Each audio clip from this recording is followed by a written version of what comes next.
ತಮ್ಮ ಅಮೂಲ್ಯವಾದ ಮಾತುಗಳನ್ನು ನಮ್ಮೆಲ್ಲರೊಂದಿಗೆ ಹಂಚಿಕೊಳ್ಳಲು ವಿನಂತಿಸುತ್ತೇನೆ.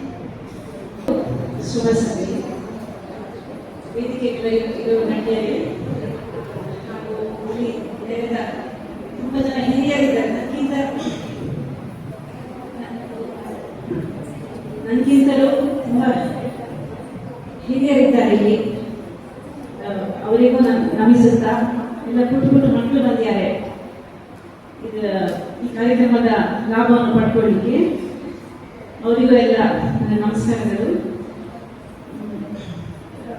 ಇಂಥ ಒಳ್ಳೆ ಪರಿಚಯವನ್ನು ಮಾಲಿ ಹೆಬ್ಬಾರ್ ಶಬ್ದಗಳು ಅವರಂಥ ದೊಡ್ಡ ವ್ಯಕ್ತಿಯ ಶಬ್ದಗಳನ್ನು ಕೇಳಲಿಕ್ಕೆ ನಾನೇ ಪುಣ್ಯ ಮಾಡಿದ್ದೆ. ಮತ್ತೆ ಮೊಟ್ಟ ಮೊದಲು ನಾನು ಇಲ್ಲಿ ನನ್ನನ್ನು ಮುಖ್ಯ ಅತಿಥಿಯಾಗಿ ನೀವು ಕರೆಸ್ಕೊಂಡಿದ್ದೀರಾ. ಇಷ್ಟು ಒಳ್ಳೆ ವ್ಯಕ್ತಿಗಳ ಮುಂದೆ ನಾನು ಇಲ್ಲಿ ತುಂಬ ಚಿಕ್ಕವಳು ಅನಿಸುತ್ತೆ.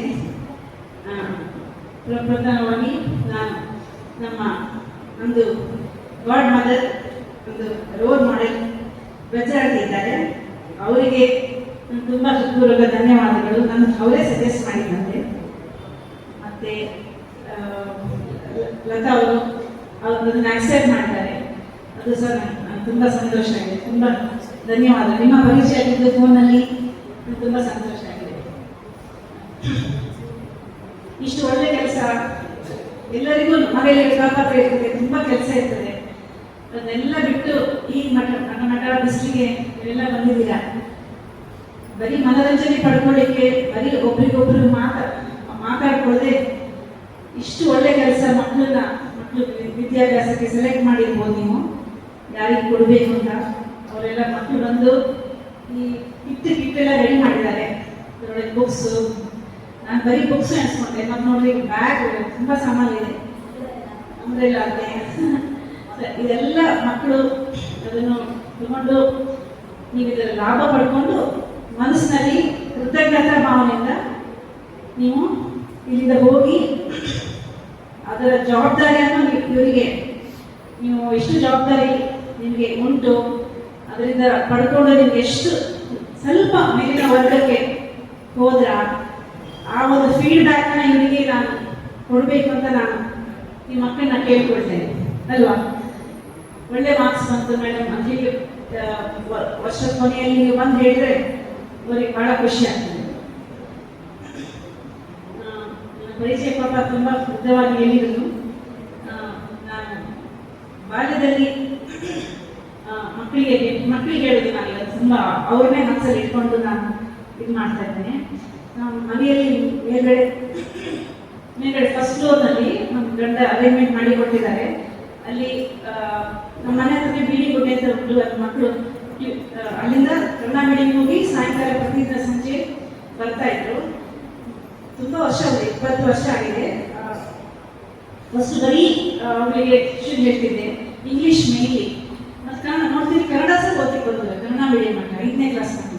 ಸೊ ಇಂಗ್ಲೀಷ್ ಶಾಲೆಯಲ್ಲಿ ಬಿಟ್ಟು ಬರೀ ಕನ್ನಡ ಓದಿಸೋದು, ಚೂರು ಮ್ಯಾಥ್ಸ್ ಮಾಡೋದು, ಹ್ಯಾಂಡ್ ರೈಟಿಂಗ್ ಬರ್ಸೋದು. ಮತ್ತೆ 6ನೇ ಕ್ಲಾಸಿಗೆ ಬರುವಾಗ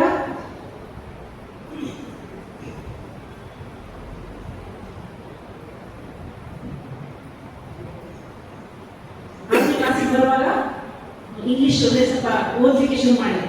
ಆಗ ನಮ್ಮ ಅನಂತೀರ್ಥ ಸ್ಕೂಲು ಓಪನ್ ಆಯಿತು. ಆಗೊಂದು 12 years ಬ್ಯಾಕ್. ಅವಾಗ 3 ಹುಡುಗಿಯರು, ಎಲ್ಲ ಸ್ಲಮ್ ಮಕ್ಕಳು, ಅಪ್ಪ ಹುಡುಗರು, ಅಪ್ಪ ಲೇಬರರ್ಸು. ನಾನು ಅವ್ರ ಮನೆಗೆಲ್ಲ ಹೋಗಿದ್ದೆ ಸ್ಲಮ್ಮಿಗೆ. ಅವ್ರು ಧೈರ್ಯ ಮಾಡಿ ಪ್ರಿನ್ಸಿಪಲ್ನ ಕೇಳಿದೆ, ನೀವು ಸೇರಿಸ್ಬೋದಾ ಇಂಗ್ಲೀಷ್ ಮೀಡಿಯಂ, CBSE ಸಿಲೆಬಸ್. ಆಯಿತು, ಸೇರಿಸ್ತೀನಿ. ಪಾಪ ಅವ್ರು ಧೈರ್ಯ ಕೊಟ್ಟು ಅದು ಸೇರಿಸಿ ಅವ್ರಿಗೆ ಫಸ್ಟ್ ಜೋರು ಅಳ್ಳಿಕೆ ಶುರು. ಮೇಡಮ್ ಎಲ್ಲ ಟೆಕ್ಸ್ಟ್ ಬುಕ್ಸ್ ಇಂಗ್ಲೀಷಲ್ಲಿ ಉಂಟು ಅಂತ.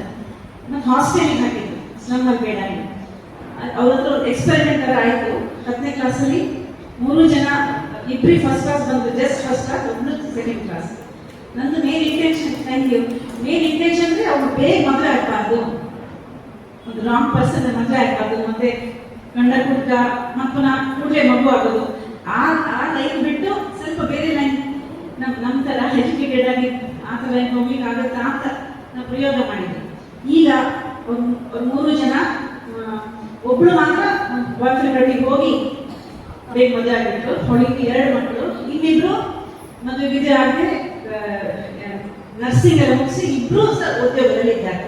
ನನ್ನ ಮಣಿಪಾಲಲ್ಲೇ ಕೆಲಸ ಒಬ್ಬಳಿಗೆ ಅಂತ ನಮ್ಮ ಮಗ ಹೇಳಮ್ಮ ಮಂಜುನ ನರ್ಸ್ ಆಗಿ ನಾನು ಕರೆದು ಖುಷಿ ಆಯ್ತು, ನಿನ್ನ ಮಗು ಅಲ್ಲಿ ನರ್ಸ್ ಆಗಿದ್ದಾಳೆ ಅಂತ ಹೇಳಿ ತುಂಬ ಖುಷಿ ಆಯ್ತು.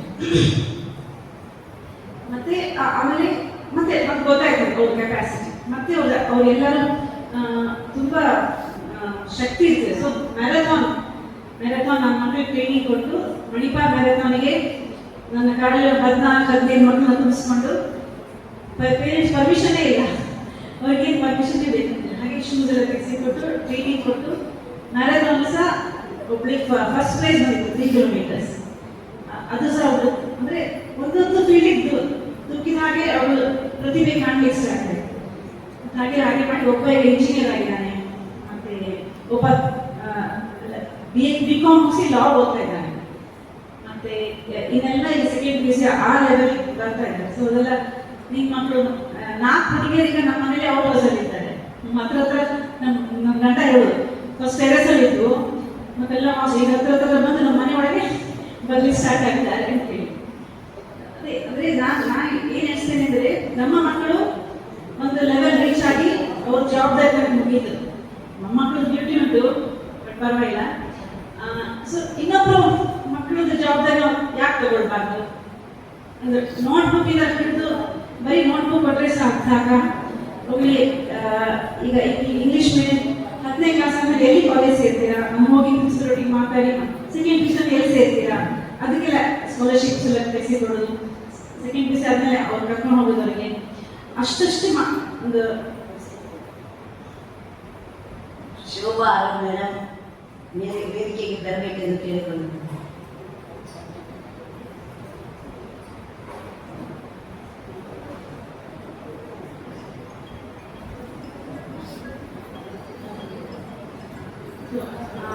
ಹಾಗಾಗಿ ಇವತ್ತು ನೀವು ಮಾಡುವಂತಹ ಕೆಲಸ ತುಂಬಾ ಒಳ್ಳೆ ಕೆಲಸ. ಅದು ಬರೀ ಒಂದು ಬ್ಯಾಗು ಬರೀ ಒಂದು ಕೊಡೆ ಇರ್ಬೋದು ಮಕ್ಕಳೇ, ಇವರು ನಿಮ್ಮ ವಿದ್ಯಾಭ್ಯಾಸಕ್ಕೆ ನೀವು ಕೈ ಜೋಡಿಸ್ತಾ ಇದ್ದಾರೆ. ಅದನ್ನ ನೀವು ಇಷ್ಟು ಅವ್ರ ಜವಾಬ್ದಾರಿ ತಗೊಂಡು ನಿಮಗೆ ಕಿಟ್ ಕೊಡ್ತಾ ಇದ್ದಾರೆ. ನಿಮಗೂ ಸಹ ಜವಾಬ್ದಾರಿ ಉಂಟು, ಅದನ್ನ ನೀವು ಅದನ್ನ ಒಳ್ಳೆ ಉಪಯೋಗ ಪಡ್ಕೊಳ್ಬೇಕು. ಮತ್ತೆ MSc ಯೋಗದಲ್ಲಿ ಮಕ್ಕಳ ಗಮನ ಸೆಳೀಬೇಕು. ಮತ್ತೆ ಇಲ್ಲಿ ನೆರೆದ ಹೆಂಗಸರಿಗೆ ಸಹ ಈ ಯೋಗ ಅಂತ ಹೇಳಿದ್ರೆ ಎಲ್ಲರೂ ಆಸನ, ನಾ ಯೋಗ ಮಾಡ್ತೀನಿ ಅಂದ್ರೆ ಮನೇಲಿ ಆಸನ ಮಾಡ್ತೀನಿ ಅಂತ ಅರ್ಥ. ಆಕ್ಚುಲಿ ಯೋಗ ಮಾಡ್ತೀನಿ, ಬಟ್ ಈ ಯೋಗ ಹೇಳೋದು 3ನೇ ಸ್ಟೆಪ್. ಆಸನ ಮಾಡೋದು ಯೋಗ ಪತಂಜಲಿ ದೇವರ ಪ್ರಕಾರ, ಶ್ಲೋಕದ ಪ್ರಕಾರ 3ನೇ ಸ್ಟೆಪ್. ಫಸ್ಟ್ 2 ಯಾವುದು ಗೊತ್ತಾ? ಯಮ ಮತ್ತೆ ನಿಯಮ. ಇದು ನಮಗೆ ಸೆಲ್ಫ್ ಡಿಸಿಪ್ಲಿನ್ ತುಂಬಾ ಒಳ್ಳೆಯದು, ಶಿಸ್ತು. ಯಮ ಅಂದ್ರೆ ನಾವು ಇನ್ನೊಬ್ಬರೊಟ್ಟಿಗೆ ನಾವು ಹೇಗಿರ್ಬೇಕು ಅಂತ. ಫಸ್ಟ್ ಆಫ್ ಆಲ್ ಶೌಚ, ಸತ್ಯ. ಫಸ್ಟ್ ಸತ್ಯ, ನಿಮಗೆ ಅದು ಗೊತ್ತಲ್ಲ, ಸತ್ಯವನ್ನೇ ಹೇಳಬೇಕು. ಇಷ್ಟು ಕಷ್ಟ ಆದರೂ ಸತ್ಯವನ್ನೇ ನೀವು ಪಾಲಿಸಬೇಕು. ನಿಮ್ಮ ಪೇರೆಂಟ್ಸ್ ಒಟ್ಟಿಗೆ, ಟೀಚರ್ಸ್ ಒಟ್ಟಿಗೆ, ಫ್ರೆಂಡ್ಸ್ ಒಟ್ಟಿಗೆ ಎಲ್ಲ ಸತ್ಯ. ಆಸ್ತೆ ಅಂದರೆ ಕದಿಬಾರ್ದು, ಇನ್ನೊಬ್ರು ವಸ್ತು ಅಥವಾ ಇನ್ನೊಬ್ರು ಐಡಿಯಾಸ್ ಅದು ಕದಿಬಾರ್ದು. ಸತ್ಯ, ಆಸ್ತೆಯ, ಬ್ರಹ್ಮಚರ್ಯ ಅಂದರೆ ರೂಲ್ಸ್ ಆಫ್ ಮ್ಯಾರೇಜ್ ಹೇಳ್ತಾರಲ್ಲ, ನಮ್ಮ ದೇಹವನ್ನು ಯಾವಾಗ ನಾವು ಬೇರೆ ಅವರಿಗೆ ಒಪ್ಪಿಸ್ತೇವೆ ಅದೆಲ್ಲ ರೂಲ್ಸ್ ಇದೆ, ಅದನ್ನು ಫಾಲೋ ಮಾಡಬೇಕು. ಮತ್ತೆ ಇನ್ನೊಬ್ಬರ ನಾನ್ ಆಕ್ಸೆಪ್ಟೆನ್ಸ್ ಆಫ್ ಗಿಫ್ಟ್ಸ್, ಕೆಟ್ಟ ಭಾವನೆ ಕೆಲವೊಂದು ಗಿಫ್ಟ್ಸ್ ಕೊಡ್ತಾರೆ, ಅದೆಲ್ಲ ನಾವು ಆಕ್ಸೆಪ್ಟ್ ಮಾಡಬಾರ್ದು. ಅದು ಸತ್ಯ. ಅಹಿಂಸಾ, ಇನ್ನೊಂದು ಅಹಿಂಸಾ ಗೊತ್ತಲ್ಲ, ಅದು ನಿಮಗೆ ಇನ್ನೊಬ್ಬರಿಗೆ ಕಾಯ ವಾಚ ಮನಸ ನಾವು ನೋವು ಮಾಡಬಾರ್ದು. ಇದು ಯಮ. ಇನ್ನು ನಿಯಮ ಹೇಳೋದು ನಮ್ಮ ಪರ್ಸನಲ್, ಅದು ಫಸ್ಟ್ ಥಿಂಗ್ ಶೌಚ. ನಾವು ದೇಹವನ್ನ, ನಮ್ಮ ಮಾತು, ದೇಹ, ನಮ್ಮ ಕೆಲಸ, ನಮ್ಮ ಸುತ್ತಮುತ್ತ ಎಲ್ಲ ಅಷ್ಟು ಸ್ವಚ್ಛತೆಯನ್ನು ನಾವು ಇಟ್ಕೊಳ್ಬೇಕು. ಒಳ್ಳೆ ಆಹಾರ ತಗೊಳ್ಬೇಕು. ಹಾಗೆ ಶೌಚ. ಸಂತೋಷ, ಯಾವಾಗಲೂ ನಾವು ಖುಷಿಯೆಲ್ಲ ಇರಬೇಕು. ಯಾರು ನೀವೆಲ್ಲ ಬಂದಿದ್ದು?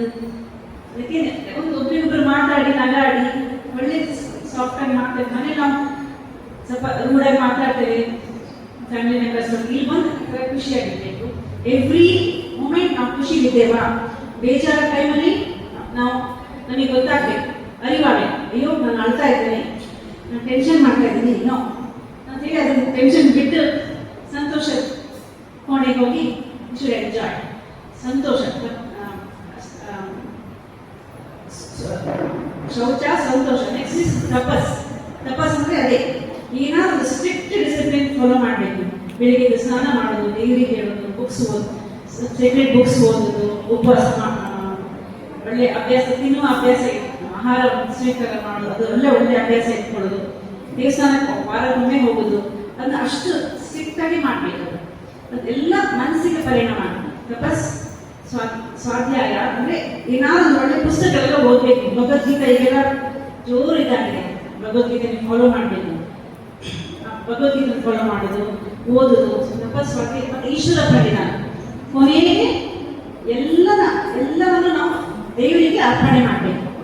ಪೇಜಾವ್ ಸ್ವಾಮಿಯವರು, ವಿಶ್ವೇಶ್ವರ ತೀರ್ಥ ಸ್ವಾಮೀಜಿ ಯಾವಾಗಲೂ ನಮ್ಮ ಸ್ಪೀಚಲ್ಲಿ, ನಮ್ಮ ಸ್ಕೂಲಿಗೆ ಅವ್ರ ಪ್ರೆಸಿಡೆಂಟ್ ಎವ್ರಿ ಟೈಮ್ ಬಂದಾಗ ಒಂದೇ ಹೇಳೋದು, ನಮ್ಮ ಕರ್ತವ್ಯ ನಾವು ಮಾಡಲೇಬೇಕು. ಎಕ್ಸಾಮ್ ಹಾರ್ಡ್ ವರ್ಕ್ ಮಾಡಬೇಕು, ಪಂಕ್ಚುಯಾಲಿಟಿ ಮೇಂಟೈನ್ ಮಾಡಬೇಕು, ಎಲ್ಲ ಮಾಡಬೇಕು. ಆದರೆ ಮತ್ತೆ ಫಲಿತಾಂಶವನ್ನು ಕಂಪ್ಲೀಟ್ಲಿ ಬಿಟ್ಬಿಡ್ಬೇಕು, ದೇವರಿಗೆ ಅರ್ಪಣೆ ಮಾಡಬೇಕು. ನೀನು ಪ್ರಯತ್ನ ಮಾಡು, ಫಲಿತಾಂಶವನ್ನು ದೇವರಿಗೆ ಬಿಟ್ಬಿಡು ಅಂತ ಹೇಳಿ. ಆವಾಗ ಸ್ಟ್ರೆಸ್ ಆಗಲ್ಲ. ನೋಡಿ, ಎಷ್ಟು ಮಕ್ಕಳು ಮೊನ್ನೆ ನೀಟ್ ಎಕ್ಸಾಮ್ ಜಸ್ಟ್ ಪೋಸ್ಟ್ಪೋನ್ ಆಯ್ತು ಹೇಳಿದಕ್ಕೆ ಸುಸೈಡ್ ಮಾಡ್ಕೊಬೇಡ, ಎಷ್ಟು ಕೇಳಿ ಬೇಜಾರಾಯ್ತು. ಅವಾಗ ಮನಸ್ಸಿನ ಶಕ್ತಿ, ಅಷ್ಟು ದೇಹವನ್ನು ಬಲಶಾಲಿ ಆಗಬೇಕು, ಮನಸ್ಸು ಅಷ್ಟು ಸ್ಟ್ರಾಂಗ್ ಮಾಡ್ಕೊಳ್ಬೇಕು.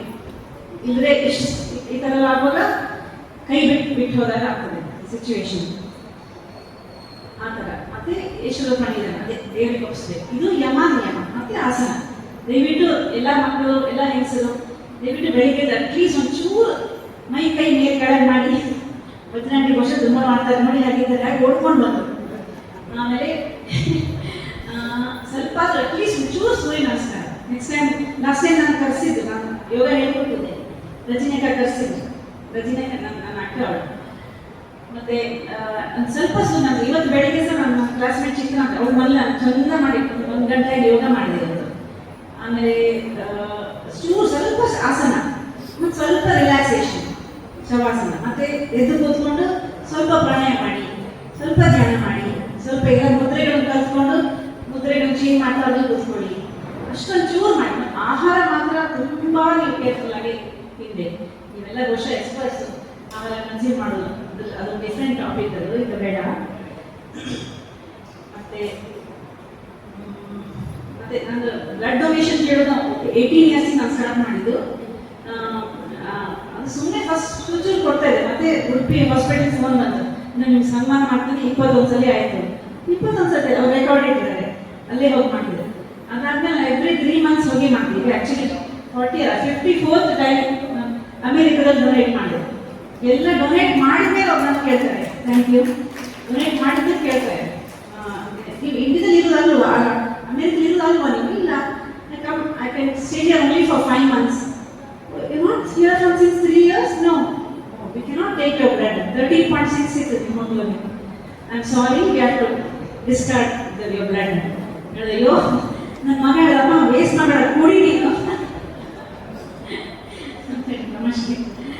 ಸೊ ಅದು ಯಾರು ಬಿಲೋ 80 ಬಿಲೋ 70 65 ಇದ್ದೀರಾ, ದಯವಿಟ್ಟು ಹೋಗಿ ಡೊನೇಟ್ ಮಾಡಿ. ಯಾಕಂದರೆ ಅದು ಡೊನೇಟ್ ಮಾಡಿದ ಕೂಡಲೇ I think body will start manufacturing blood. ಇಲ್ಲಿ ಬೋನ್ ಮ್ಯಾರೋ ಅಲ್ಲಿ ಅದೊಂಥರ ಕೂಲ್ ಫೀಲಿಂಗ್ ಆಗುತ್ತೆ, ತುಂಬ ಚಂದ ಆ ಫೀಲಿಂಗ್. ಮತ್ತೆ ಒಂಚೂರು ಸುಸ್ತಾಗಲ್ಲ, ಕೊಲೆಸ್ಟ್ರಾಲ್ ಲೆವೆಲ್ ತಕ್ಕಂತೆ ಕೆಳಗಾಗ್ತದೆ ನಾರ್ಮಲ್ ಆಗಿ. ಅಷ್ಟು ಒಳ್ಳೆಯದು ಬ್ಲಡ್ ಡೊನೇಷನ್. ಮತ್ತೆ ತುಂಬ ನನಗೆ ಸಂತೋಷ ಇದೆ ಕರೆದಿದ್ದು. ನಿಮಗೆಲ್ಲ ಒಂದೇ ಒಂದು ಸಣ್ಣ ಚಿಕ್ಕ ಹಾಡು ಹೇಳ್ತೇನೆ, ಹೇಳ್ಬೋದಾ?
ಎಸ್ಪೆಷಲಿ ಮಕ್ಕಳಿಗೆ.